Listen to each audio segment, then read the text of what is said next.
28th of March 25, it's Friday, and I'm looking at this from the Patriotic Millionaires, UK, who everyone should follow. Well, in the UK anyway. The words of a patriotic millionaire. Our member Brian Eno is interviewed by. And that's it. Yeah, here it is here. So let's hear it first and I'll explain a bit. Do you think you should be paying more tax? Because I feel I would like to live in a pleasant, comfortable society, and to do that means you have to reduce the number of poor people. I don't like the thought that half of the population are struggling, and I don't think there's any need that they should be struggling. There are plenty of people that are quite well off like me who would be happy to share their money a little bit more than they do. And for you, if you were to be taxed on what you guys are asking for, which is 2% over 10 million, how would that impact your life? What are the things that you might not be able to do having been taxed at that rate? I wouldn't even qualify for that tax, to be honest. I might just qualify, but you realise it's 2% on the money that you... It's interesting that, and this bit he says he's interested, but it's interesting, so he's not got 10 million or he's round about there, so that's quite interesting, you know. Over 10 million, so you've got 10 million before you start paying, and I think I might just qualify, but you realise it's 2% on the money that you earn over 10 million, so you've got 10 million before you start paying, and I think it's... That's another interesting thing, you know, because we're saying 2% of wealth tax, but it's only on your wealth over 10 million, so anyone under 10 million. I mean, to me, I'm totally in favour of it, because these people don't know what to do with their money, they've just parked it. They might put it into something like they own the big posh street in Monopoly, you know, they own lots of hotels in it. I'm talking metaphorically, because, you know, they might own property, so that they've always got a sort of a rental thing that the poor need to rent from them, that sort of thing. But it's just, to me, it's gross, really. And I think that's what he's saying as well. And also it's interesting, that point about, I mean, people don't start paying income tax in Britain until they're over around about 12,000 at the end. So if you're under that, you don't pay any income tax, I don't think. You'll pay national insurance, but not that. And it's just interesting that, because I think most people are net takers rather than net givers, you know, tax-wise. I think you need to be to around about up 38k before you're actually a net contributor. But that might not just be to do with that, what I just told you, how much you earn. That might be to do with using the NHS or schools or whatever, you know, free stuff. I don't know, but let's listen to Brian again. I think it's so modest. I mean, I've agitated within this movement to say, why don't we make it 5% or 10% or something like that? What about those, what's your message? Yeah, this Patriotic Millionaires thing is fantastic, because I see them as the Emperor's New Clothes. I prefer to call it the King's New Clothes, because it's quicker, easier. And Brian Eno's joined them. Apparently there's about 70 of them in Britain. I thought there'd be more. There's Dale Vince, who's the founder and runner of Ecotricity. I think he's worth about 130 million or something, according to, well, I looked up Grok or something like that. And Brian Eno saying he might not be worth 10 million himself. And then there's I think it's either the guy that used to run Greg's, he has a Greg, or he's just a relative, you know, son, grandson or whatever, but he's got millions. And these people are embarrassing the millionaires, you know, because we've always been told, you know, that we need to be nice to them. It's too easy for them to move away to another country, or they can get round it with loopholes, and if they get caught, they can just pay the money up, they don't go to jail or anything. Or if we need to be nice, because they're the ones that create new businesses, you know, they create wealth, creates wealth, it's trickle down as well, all this stuff. So to me, it's all nonsense, so really. It's just, they've got far too much money. Once you get to a certain point, you don't know what to do with it, you know. I'm not saying there shouldn't be billionaires. I mean, there shouldn't be really, but there should be some way. Maybe they should be made to bank most of their money so the government can get the interest on it or something like that, you know, because they don't need it, really. I mean, billionaires could have probably bailed us out in 2008, you know. If I was a billionaire, I would have started a fund for the UK, okay, I'm going to contribute $1 billion. Anyone else want to contribute $1 billion, you know, as, that sort of thing. So back to Brian again. What's your message? We hear a lot about those millionaires or billionaires, you know, people like Elon Musk, who obviously don't think the same way you do and think that they should, you know, be allowed to accumulate their wealth into the billions and billions of pounds. What would your message be for those people? It's obvious to me that there's a feedback loop involved in wealth, which is to say, if you get a little bit rich, you're very likely to get richer. It works the other way around with poverty. If you get poor, you're very likely to get poorer. So those things are not self-correcting. You know, it doesn't work. There's not the trickle-down theory that people used to believe in the 70s and 80s, that it's good for people to get rich because that money gradually gets dispersed among poorer people, so it helps them. But that isn't what happens. The rich accumulate more and more wealth. It doesn't trickle down to anybody. It trickles up, actually.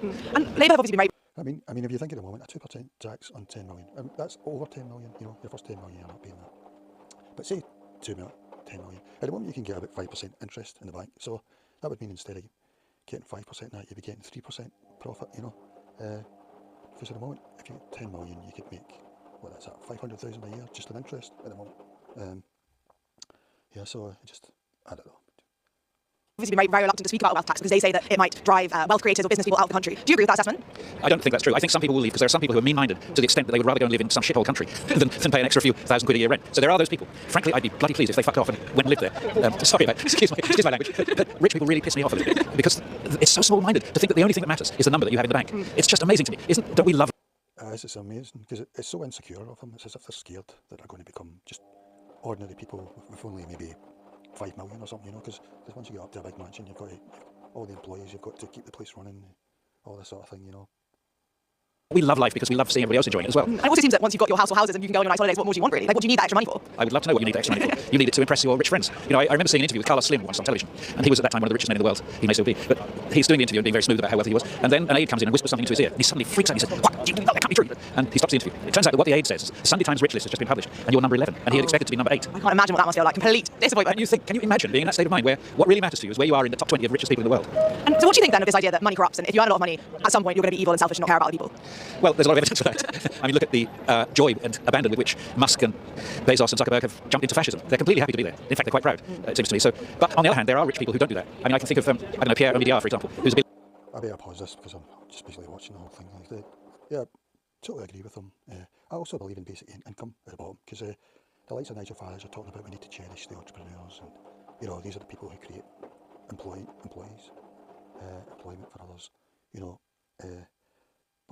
and then he said the other day, no, a few months ago, he said after he met Elon Musk, he said, "Oh, it's really nice.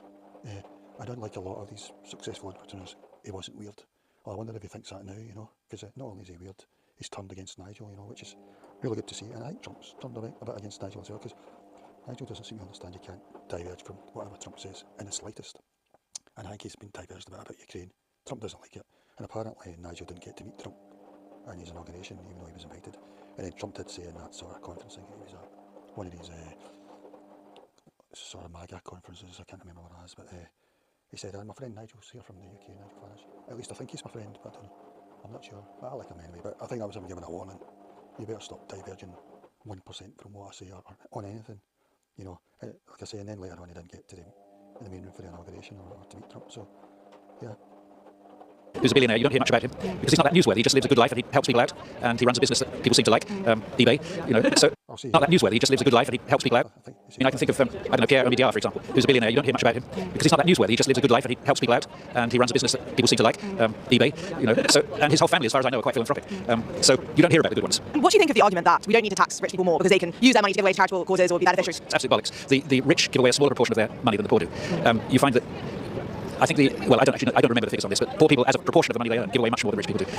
Philanthropy is... I better pause this again because I'm just watching this whole thing. But yeah, I totally agree with them, you know. And it's such a relief that the Patriotic Millionaires are finally here, because it was very hard to find any. We're not even talking millionaires, we're talking multi-millionaires.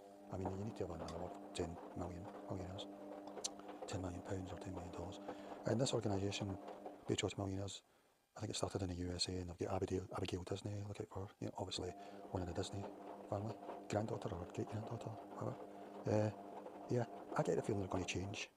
They're going to shame the rich. We're talking about the mega rich here. Yeah, and because I've not really been following mainstream news for a while, but I was surprised when I saw a little bit the other day, and it was saying that the wealth tax idea is actually, mainstream journalists are talking about it, asking them about it, which makes a great big change, you know.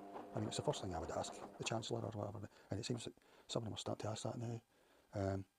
So really embarrassing Labour, because Labour are meant to be the party of the working class, or as they call it now, of the workers. So yeah, and they didn't do any tax rises or anything on their spring budget there.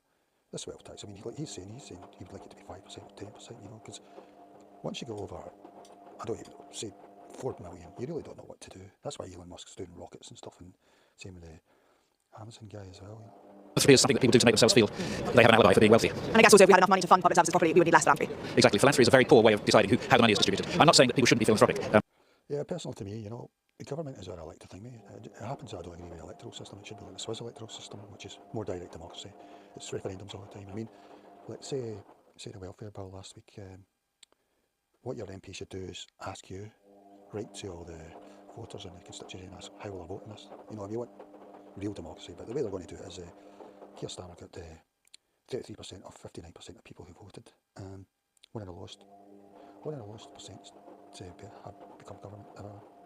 One of the lowest turnouts ever. And he got lower than the low point of 2019, as he calls it, the Jeremy Corbyn's second attempt. Jeremy Corbyn got 600,000 more votes than him, Keir Starmer. And in 2017, Jeremy Corbyn nearly got one of the highest that Labour's ever got. I mean, he beat one of Tony Blair's things, I think. Theresa May, I think, actually got the highest of all time. So I don't know what happened there, right?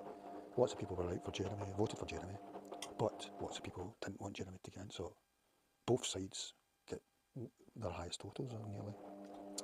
I think Theresa May actually did get the highest total, didn't she? And she only got a hung parliament, as I recall. So let's see how it's going. I'm very happy that they are. I'm a philanthropist myself, I suppose. But you know, the important thing is that you support your country or your city because they know the overall picture. They want to distribute the wealth. Who would give money to unpopular or not apparently important causes like keeping the roads in order? You know, it's not a glamorous cause. And if you look at the top, I've got a list somewhere of the top 1,000 charities in England. Who gives money to what? The top 1,000 charities include, at number 40, I think, the Retired Donkeys Trust or something like that. And the 7th biggest charity is the RNLI, Royal National Lifeboat Institute. Well, lifeboats are important, but it's not such a big priority to be number 7. Yeah, that's interesting, you know, because people have got, you know, emotional things that they want to give to charity. If you let people give money to charity, they're choosing who they think's deserving or not, or they may be emotionally thinking to something like donkeys, as he says, because they have that on TV now, don't they? Like Save Donkeys, and not even in Britain, even maybe. Yeah, I totally agree with him. I think government, all that is a great thing. We've got a very bad electoral system. I'm sure there's lots and lots of waste in the government, in the public sector. For a start, everyone who has interaction with the public, you should be able to rate them out of 5 stars. You know, so that's dentist, doctor, police, any interaction, you should be able to rate 5 stars straight away. Then in the box underneath you can have a comment or whatever. I don't know, if you want to raise standards, you know. 7. Yeah. So Not going to be funding for mould and damp to be sorted out in social housing. exactly, the kinds of things that don't get funded are actually some of the most important things, but they're not glamorous things. Yeah, that was fantastic. Yeah, thank you, Brian. That was superb. And I'll just take a look and see what people are saying here. Private PM, excellent.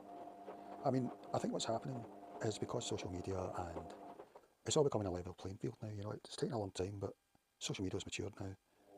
And in the old days of politicians, it was a trickle down thing. Keir Starmer would say his thing, and HODs would say a thing, and then it would sort of trickle down. You'd hit the mainstream media, and then that was it, trickle down. The public went. But now we've all got social media, and we can all say stuff. Patriotic Millionaires can say stuff, and they just can't control the narrative, basically. But in the end, it depends how people vote. I mean, personally, I'm voting in one issue at the moment, which means I'm not even voting the type of party I'd usually vote. But I don't believe in voting for parties and party hampers. So, yeah. I agree with this point. So how much voluntary tax are Brian Eno, Dale Vince, etc. already paying? Or are you all just virtue signalers? I agree with that. They should just symbolically pay it as a voluntary tax to symbolise, embarrass the government more, embarrass Labour more. I mean, like I say, if I was a billionaire back in 2008, I mean multi-billionaire, but they usually are, because it just keeps building and building. I would have given a billion to be like the UK government. The UK, to be like the UK actually, so they don't have to do the other austerity stuff. It's interesting that because Gordon Brown decided to take the spend and grow thing, but then when Cameron and Osmond got in, they went for austerity, and that's what Keir Starmer and Rachel Reeves are doing at the moment, austerity. I'm not really sure why we're doing austerity. I mean we were growing over the last few years, so I don't know. I mean we've just been through COVID, which cost an absolute fortune. I'm amazed that we went in a depression for 2 or 3 years, and then we also had the Ukraine thing. So, but I agree with that what that guy says there. Yeah, but well done to Brian Eno and all that. You know, there's only about 70 of them, which is a shame. Apparently this tax, it could raise 24 billion, they estimate, and it would affect about 17,000 people or something, I think they said. So, and you're only paying it this extra 2% after your first 10 million. So, I was about to ask Rock about the wealth tax in the UK, because it was, you know, but it's down at the moment. So, yeah, I'm surprised this poll in the Daily Mail. Should there be a one-off wealth tax of 2.5% levied on those with 10 million or more? I think they said, I thought Patriotic Millionaire said 2%, but anyway, apparently 10,000 people say yes.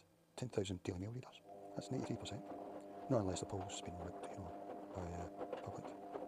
Yeah, and Gary Stevenson is another of these Patriotic Millionaires. I don't know if he was actually a Labour MP's son. I remember one Labour MP's son who went in the city and done well. He started going on business. Yeah, but Labour at the moment don't seem interested in that sort of thing. So, yeah, it's interesting. I think there should be a wealth tax. Try and get as much money out of that back as possible, because it's never going to affect the